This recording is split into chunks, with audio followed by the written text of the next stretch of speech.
Hey, Michael, how are you doing? Hi, hello, mate. You all right? Nice to see you. Yeah, I'm doing pretty good. How are you? I like the French. Yeah, all right. I like the French look tonight. Thank Yeah, you. is it like French look you got tonight? I'm just the crochet Looks good. artist today. Okay. All right. Yeah. Of course. Yeah. Yeah. Yeah. All right. Yeah. I'm going out Celebrating canoeing tonight, so I'm independence. in my sort of like outdoor gear. After we finish this, I'm going to go out for a nice pint of beer and a canoe up the river. Um, do you want me just to kick off and just give some background to what we're going to be talking about, just for the viewers' Sure, sake? that would be great. But before we start, I should mention that I actually Yeah. Well, the two states yeah. is my actual opinion, but we're just kind of doing this for fun today. So I just want to make that clear from the get go. No. No. Yeah. Yeah. Yeah. That's it. Yeah.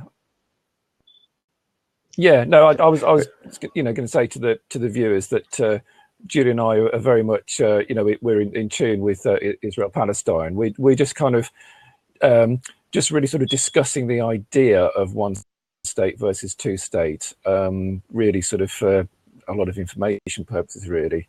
So it's not a debate between me and Julian at all. So perhaps voting isn't really appropriate on this one. But for those viewers who are not aware, the what is called the two-state solution and versus the one-state solution is something that most Western governments have always backed, the so-called two-state solution regarding. So Palestine would be given the West Bank, effective, with East Jerusalem as its capital and the return of refugees. And as we talk, we'll go through the reasons why that hasn't happened so far. So if you want to carry on, Julian, I'm going to hand over to you. Okay. Sure. Uh, Because partition called for two states, the international community should finally take action and recognize the territory under the 48 lines. Okay. Palestinians need It's their like freedom. satellite delay here, because as well, for the sake of our viewers, I'm actually.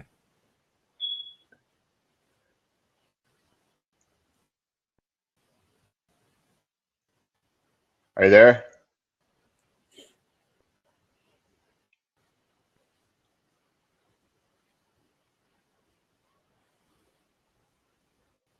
I can't hear you. Try refreshing. Yeah. Yeah. Is it?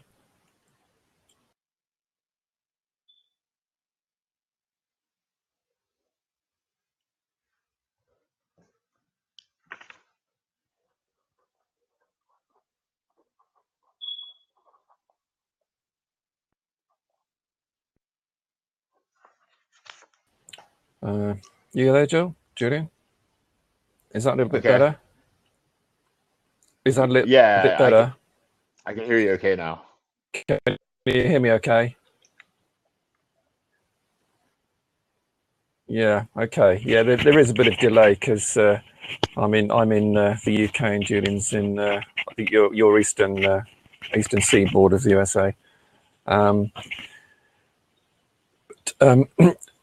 Julian and I, we've both, in our discussions with all aspects of humanitarian rights for the Palestinians and solutions. We've talked about the history with various people, and the thing called the two-state solution has come up.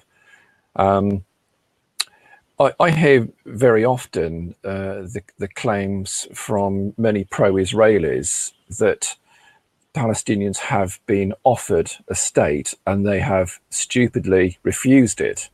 And it's almost like, oh, they're so stupid, they've missed all these opportunities. Whereas in reality, what they've actually been offered is nowhere near what can actually be considered a viable state. Have you had the same, Julian, would you say? With what you're, studying things like the Camp David Accords, the Clinton parameters, that sort of thing. What sort of conclusions have you come to on that? It's come up in 3 of my debates, and usually it's the reason for the whatever the thesis is. It's some sort of supporting reason. But of course, all these deals, none of them account for the refugees, and which is part of the Geneva Convention. And then the other problem that is universal is that the capital. They always say the capital is in Jerusalem when it's not. It's in a suburb of Jerusalem. But I mean, as far as one states, two states, of course, I mean, I think Jerusalem, that's probably the most challenging thing, because if I'm arguing for two states, I mean, and I'm a Palestinian, or even if I'm an Israeli, that's my question: is what's going to happen to to the Temple Mount? What about the Al-Aqsa Mosque? So how do you answer that with one state? Mm.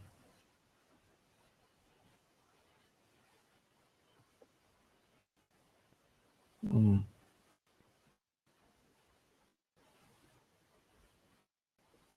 Of course. So I mean, there are some, there's some tough questions to ask. Yeah. When I think about one state's, I mean,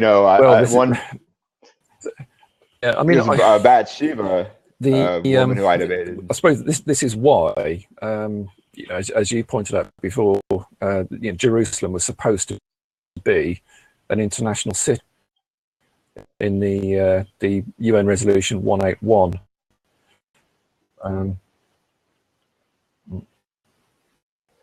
But I mean, when we're negotiating a peace deal through the UN, doesn't that void that resolution? Yeah, I know. Yeah. And I mean, the other thing is, just to raise another, because I'm just trying to ask the tough questions here. I think about when I talked about Shiva from the West Bank. I don't think it's a very good line tonight, is it? I can hear you okay. Technology. Can you hear me okay?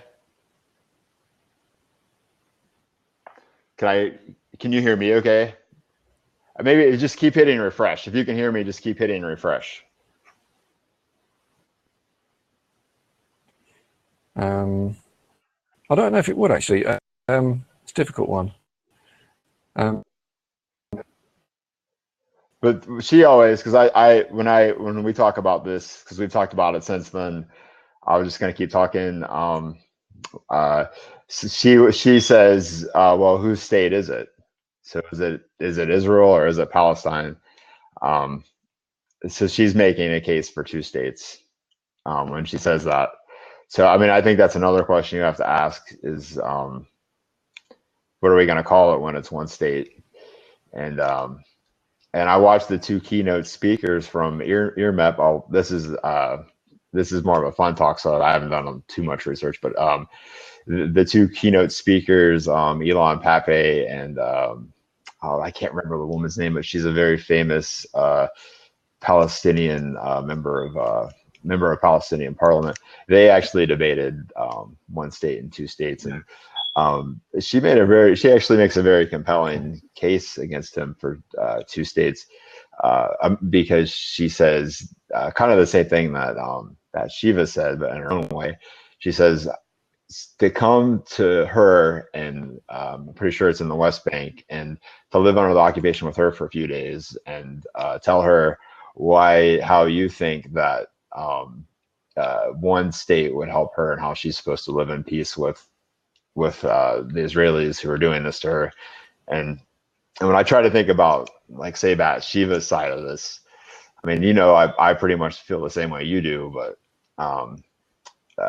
and I mean, and that's more of an extreme case too, because they're living in the West Bank, which they're not supposed to be doing. But just in general, because I can think about this in the United States, even though it's played up too, and I'm sure it's kind of going on in Britain, that maybe they fear the integration because of an honest terrorist threat. If that's if that's something that the media is blowing up, or if that's real, or if it's, I mean, with what they're doing in comparison, you know, and I think it's just kind of outside of that, where it's, you know, it's in their mind. So that's another tough question here, because one thing that, you know, that she asked me, because I was trying to find some agreement, something positive to talk about, you know, for 2 hours going back and forth. One of the things that she asked me that was pretty interesting, and she said, are we just going to annex it? So do you agree with me that we should just annex it? And this Palestinian woman kind of said, you know, she says, well, how unfair is that? You know, it was supposed to be 2 states, and now you're telling me that you're just going to annex it and it's okay. I mean, like how can you do that? So she made a pretty strong case. So those are all the tough questions. Okay. Yeah. I mean, personally, I think annexation would be a much fairer idea, a fairer action, because as it stands, it's a kind of a halfway house.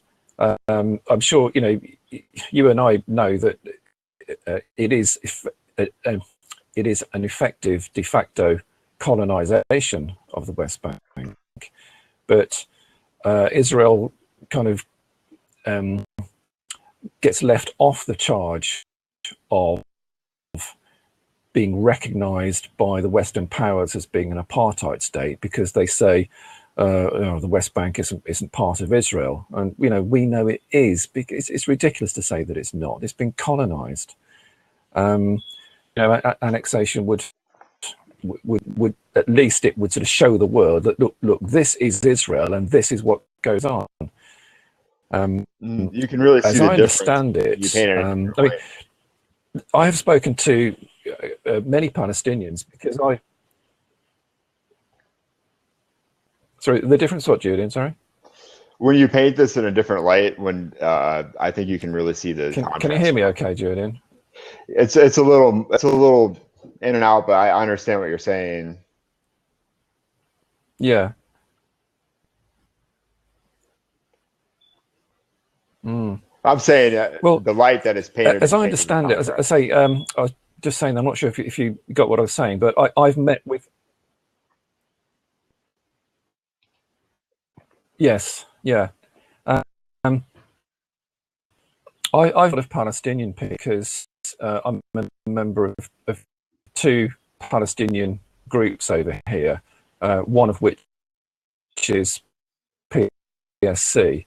We regularly bring Palestinian people over here. In fact, I've got the peace activist Iyad Burnat coming to my bookshop this month.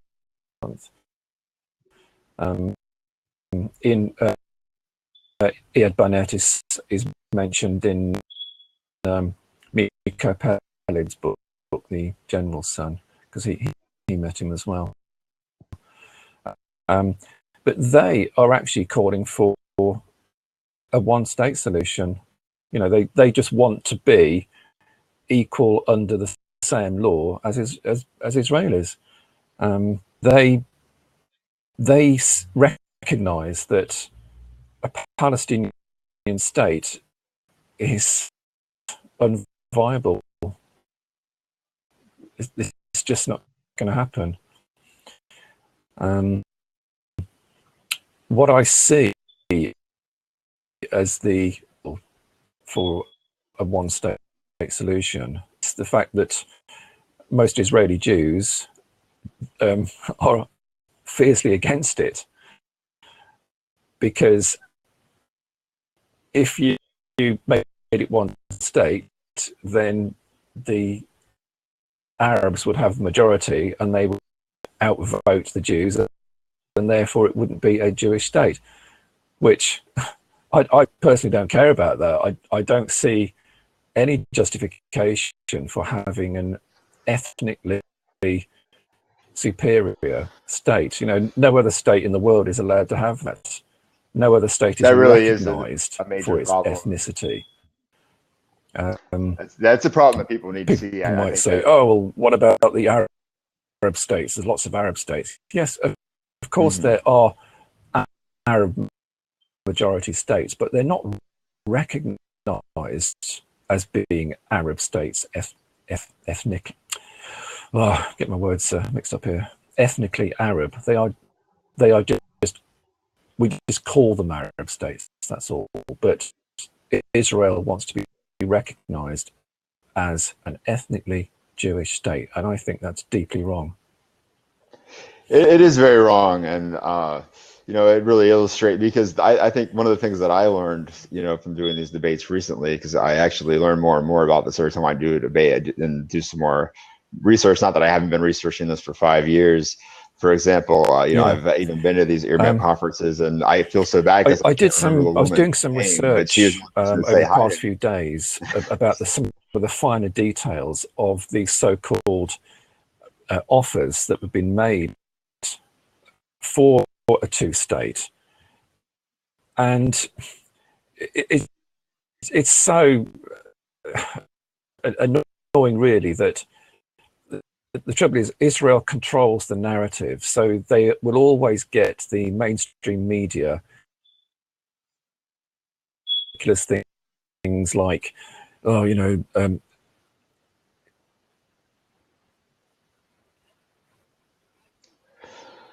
boy, I can't hear you. Yeah, definitely the media does say some pretty ridiculous things. I think what I learned that's new, and I think this is a good way to illustrate this, is that the partition plan was set forth in 1948, but the Fourth Geneva Convention wasn't until 1949.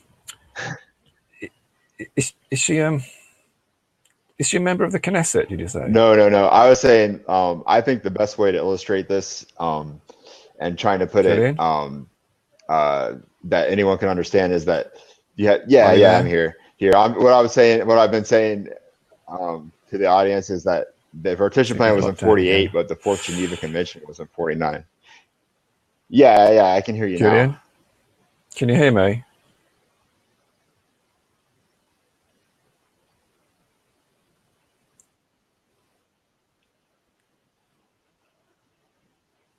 Well, I can't hear you. I can't hear you now.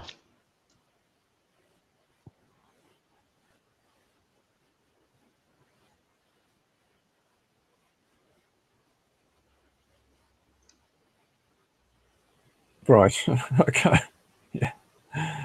Yeah. I mean, well, I'm having some trouble hearing you, but so I think that, you know, because especially when I'm you know, I just had this conversation about the UN, and one of the comparisons was there's a really long lag, I think, Julian, because I mean, I'm saying some of the things, and I don't think you're picking them up. Yeah, until about half a minute later. Somebody must be listening through the international cable. Yeah, it's a really bad my connection, Wi-Fi I think, is I have a full signal. So if I say something now, I'm gonna go ahead and refresh getting it for a while, it's not on my end. It's the technology.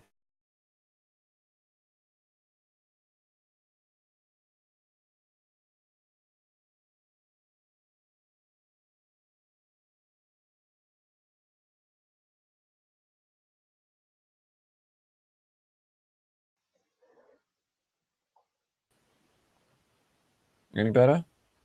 Can you hear me? Yeah, I can hear you. Yeah. Well, reset the clock. I don't know whether you're getting me straight. Well, I'll reset the clock, so we'll have plenty of time, and I don't think either one of us are really looking at this as a contest anyway. So okay. No. I don't think you could reset the clock. How do you do that? If you just keep, I think if you hit refresh, it resets the connection, of course. But the problem is that it also, I noticed this in the debate last night, that it reset the clock. Okay. They had an hour. They're supposed to have half an hour. But it's a great debate. Okay, right. I didn't realize that. Yeah, no, I didn't realize that. Okay. All right. I think that's a little bit better, because I think I'm not too far behind now. I think if you just hit and refresh, that will help. I was saying that I yeah. I was saying before that I took some time to study some of the finer details to do the so-called peace offer that Ehud Barak made in the 2000 Camp David talks, and like you touched on just before, again the Palestinians keep getting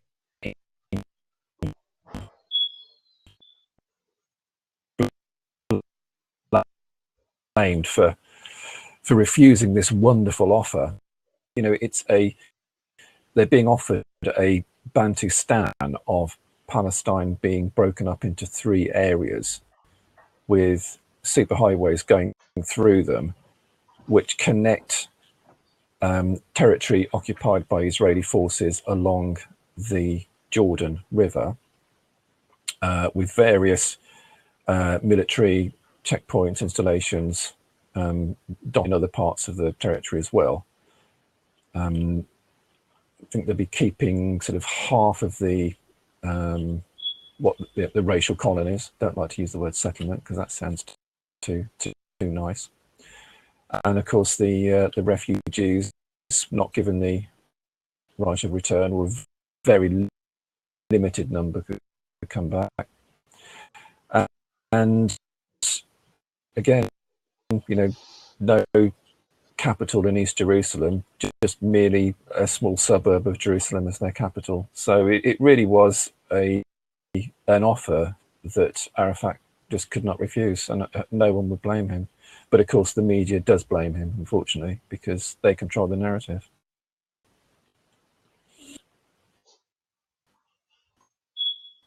Yeah, it's interesting. Do you feel the thing is, that let me put it this way. I mean, I think that's important. There's some really good. I know there's a really good documentary. I'm trying to think of the name that came out about that. But I think there's a couple of them actually by the same guy. He's great. The one that just came out is narrated by Roger Waters. Yeah, we're not doing very well tonight. We're trying with technology. We're really not. Can you hear me all right? You can't hear me all right? But anyway, so yeah, there's a couple of documentaries about that, and it is important. But I think, when we talk about 1 state and 2 states, I think that really is the direction that the conversation needs to go. Because where I'm at with it is, I kind of found out about it, yes. When I first found out about it was when this thing was going on with the UN, where they finally let the Palestinians have an observer state, and so I looked at it through the mainstream media, and I was reading both mainstream newspapers here in the United States, the Wall Street Journal and the New York Times, as well as a local newspaper, and they all reported it differently. And I thought that was interesting. And then I remember the soundbite on NPR where Hillary Clinton said that it was a breach on the road to peace. And then, I found out more. But as I found out more about it, I have to admit, at first, it was on an end through another. I think through one person too much, and I think it was just because of how exciting it was.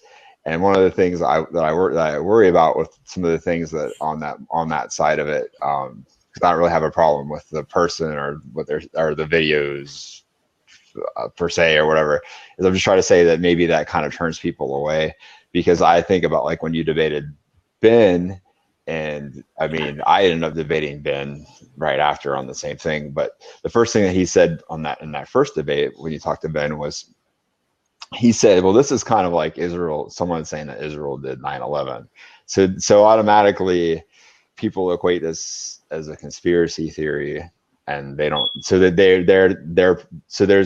there's it's kind of goes in with this programming, that you're saying, the media, the media programming. So I think especially when you talk about 1 state versus 2 states, there's a lot more clarity when you're just talking about 1 state, because all of a sudden it becomes these breaches of the Geneva Convention and these other breaches, like the Non-Proliferation Treaty, that really become highlighted, as opposed to to saying that there's two narratives that go nowhere. And I just found this out recently.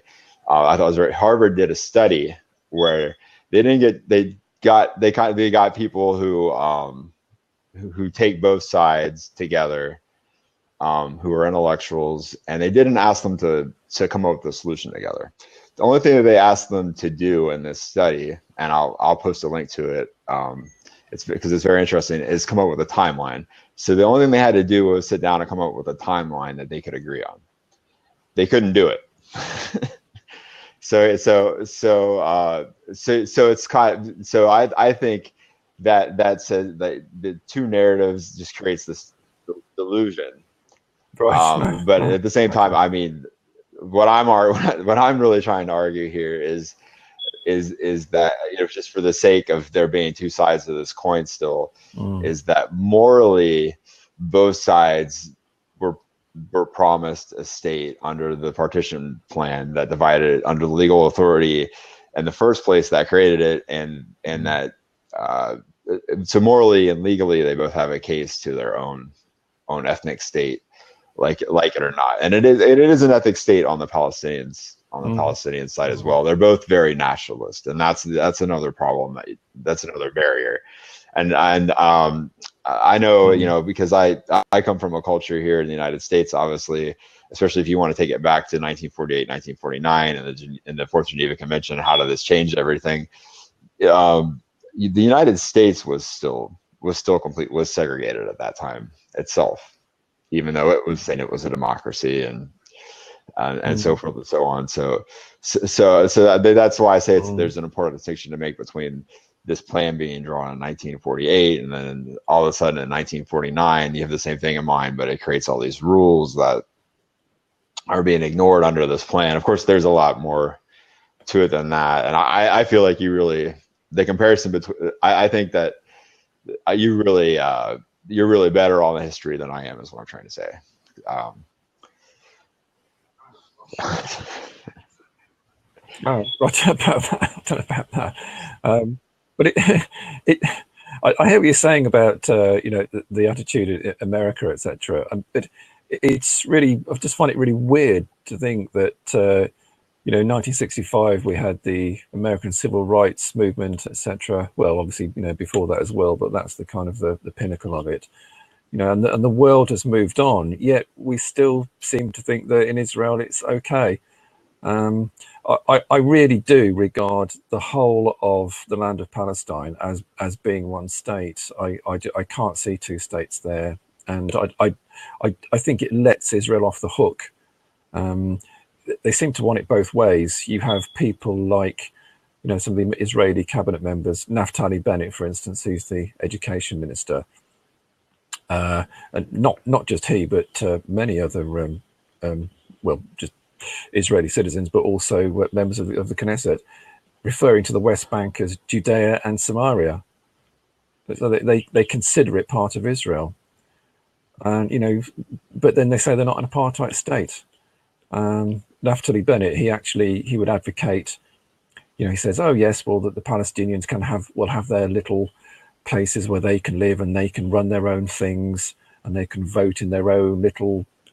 It's ridiculous, you know. Their little local councils. You know, it's not a state. It's ridiculous. So I just cannot understand why mainstream commentators don't pick up on that and say, well, you know, that is the definition of apartheid. I'm sorry, but it is. But they seem to. Is it the Palestinians' fault, though? I also see the. So is it their fault that which bit you mean? It's just for the sake of argument. I mean, when you say that it's already one state, is that the Palestinians' fault?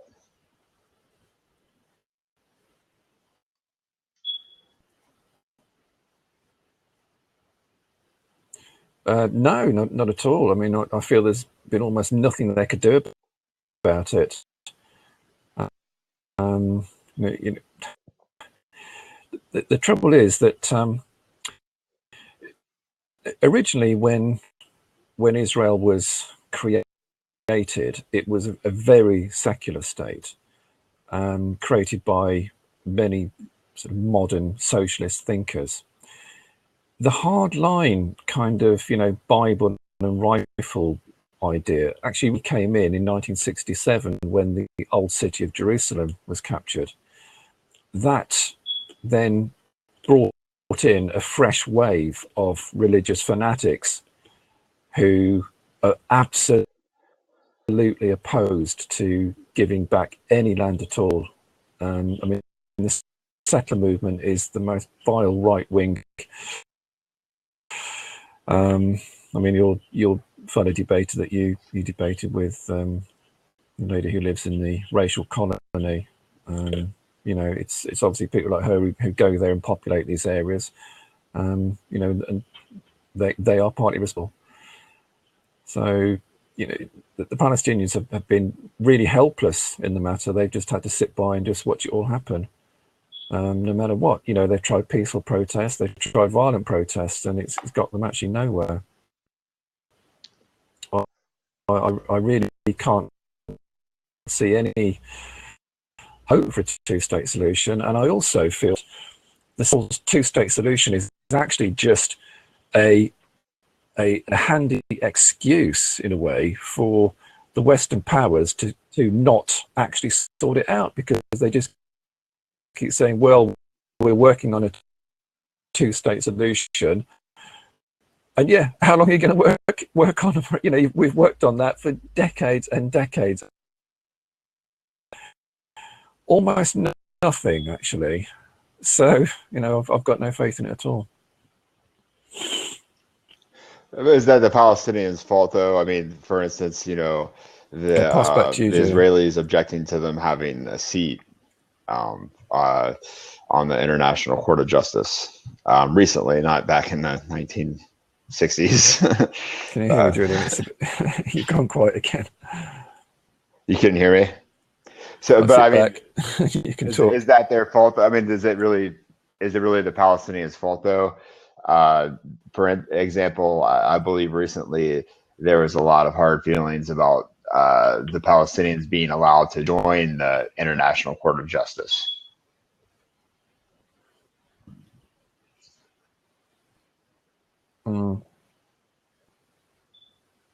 Yeah. Yeah, I can hear you. Yeah. So I mean, did the Palestinians really have a fair shot to begin with? Maybe it's just time for somebody to actually, for the U.S. not to veto the UN, and maybe there's some broader action that needs to be taken here, so we can renegotiate. Yeah, I mean, I suppose it all stems from the fact that they haven't got their own state, and it's this lack of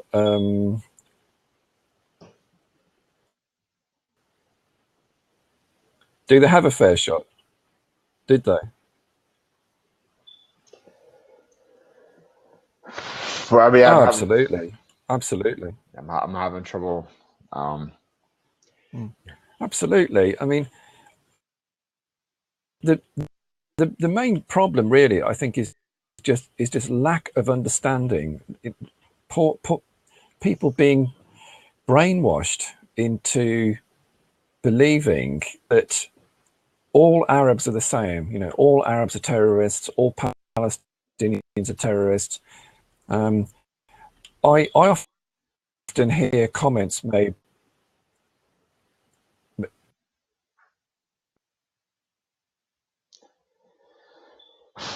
Right, I really lost you. I'll just pick up on your point there. You said that there's a lot of bias that all the Palestinians are terrorists, and yeah. Of course, I agree with that. But I think this really comes to as an American or as a British citizen, what's our role here? And our role is the aid, and by that I mean the money flow.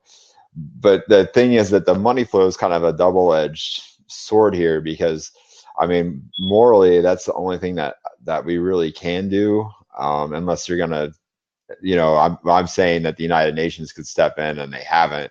But morally, the only power that we have is to stop sending the money. And it's just as much of an argument that the United Nations has totally failed at the same time. So the only thing we can do is just stop sending the money.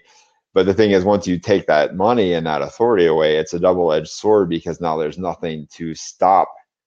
There's nothing to stop the Israelis. Now the Fourth Geneva isn't being applied, and of course they want to step away from it. And they're not lobbying this, but they're at the same time they're actually say it both ways themselves, that they would like to be free of the aid, so that they can do whatever they want. There's no more chain attached. So I think that's one of the things that I think about, is if you were going to cut the aid, which is the only thing that we can do, really, when you think about it, other than try to enforce some sort of action through the UN, which isn't going to happen. Does that become a double-edged sword?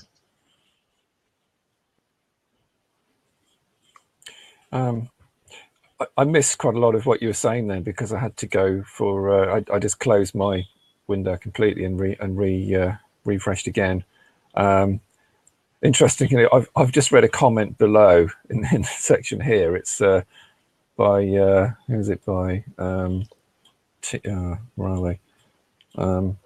TC 394410. She says, two of my favourite debaters. Lots of electronic issues. Well, good evening to you, and thank you for the. Is it on both sides? And yes, it is. Thomas, is it on both sides? I don't know, actually. It just says lots of technical issues, and as I'm sure should appreciate, it is very difficult to have a conversation. Yeah, I can go ahead and where we're so out of sync. Yeah.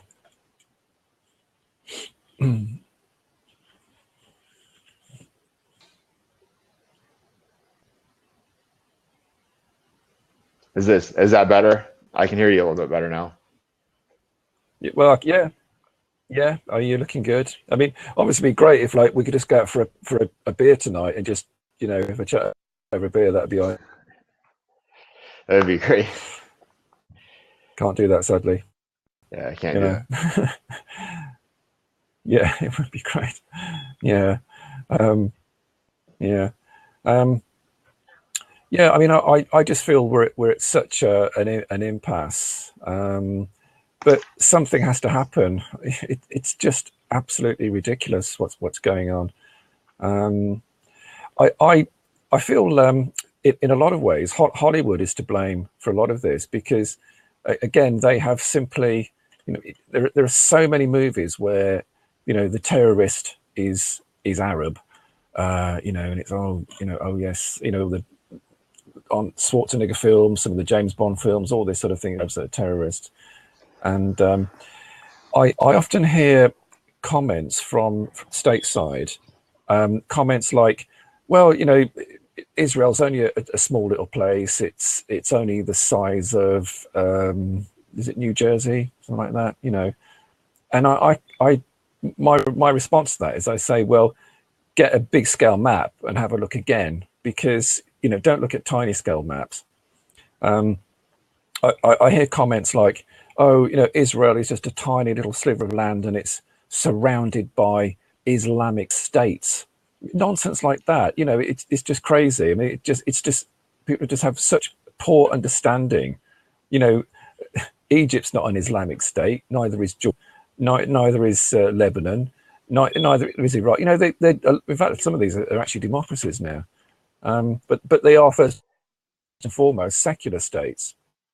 And so what if they are Arab majority states? It doesn't matter.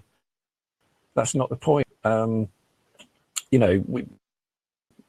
dear. This thing about Muslim states. It's crazy. It's just not like that.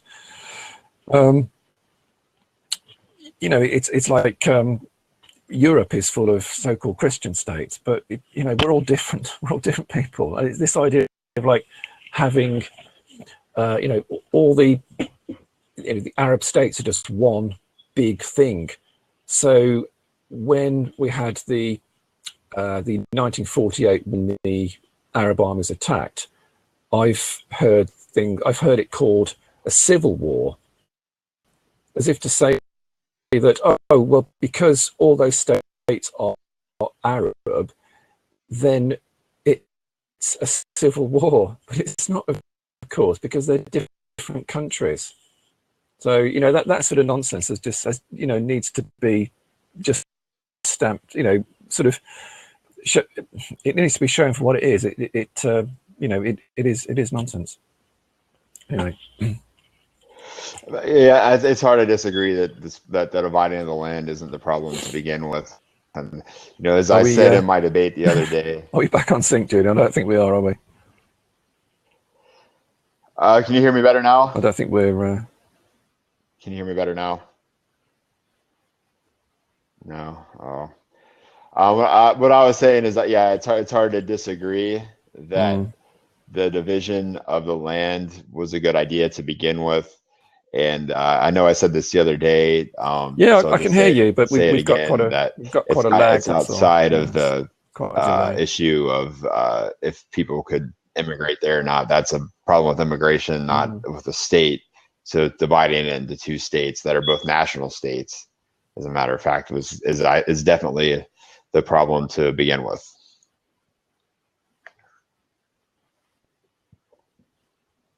But it's not a solution. It's not a solution either.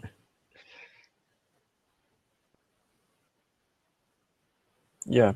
Well, and let's not forget that the state that but it should be noted also that the state that that Israel was awarded in 1947, the two-state, the UN Resolution 181, which gave a state to the Palestinians and a state to Israel, albeit unfairly, because the population of Jews was much smaller than the Palestinian Arabs, yet the Jews got the larger share of the land, and they got the better land and the better water resources.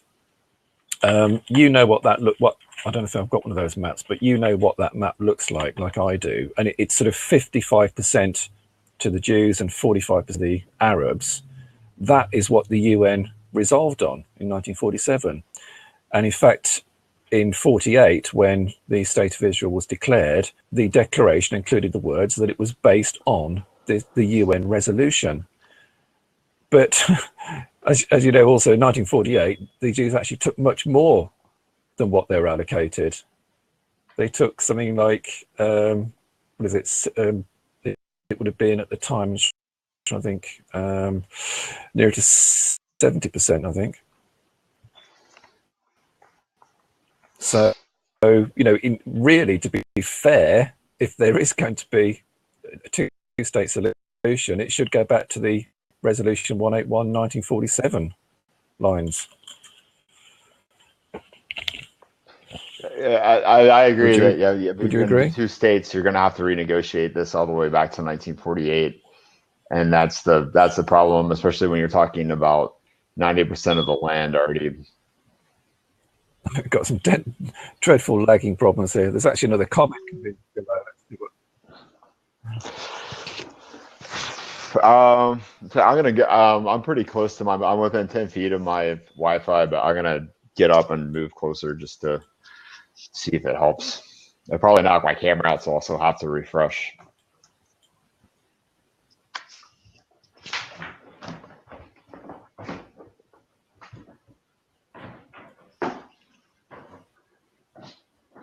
Okay.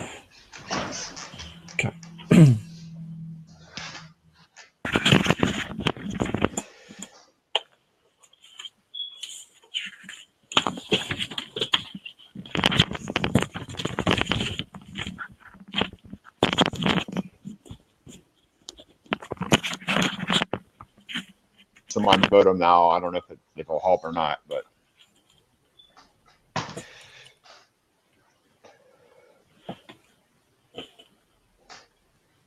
Is that better? Sure. I don't know really. I can hear you fine, but it must be I don't know what the lag's going to be like. Julian, by the way,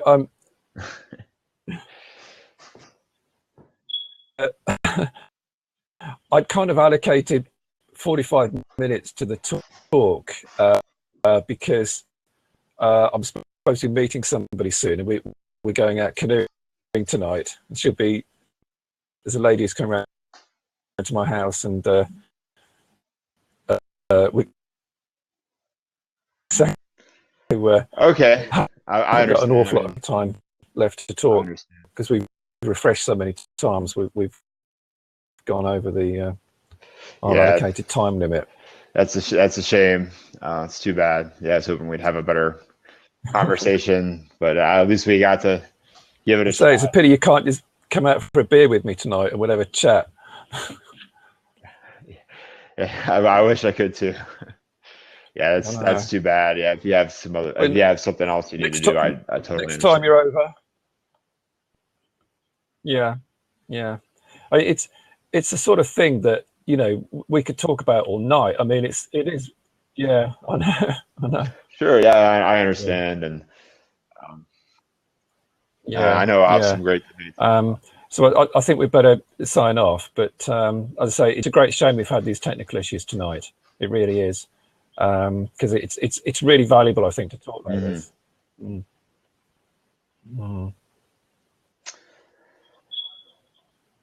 And I don't know about you, but I find that I'm by doing these debates as well, I'm learning new things as well, because I am having to dig deeper and deeper into things, and it's really quite rewarding. But anyway, well, I'll say goodnight, and I'll no doubt see you have a good night, Michael. again when you do some more of your debates, and I always look forward to those. So keep up the good work. Hey, you too, and thanks again, and sorry for the technical issues, and thanks for everyone who's watching as well. Okay. Yeah.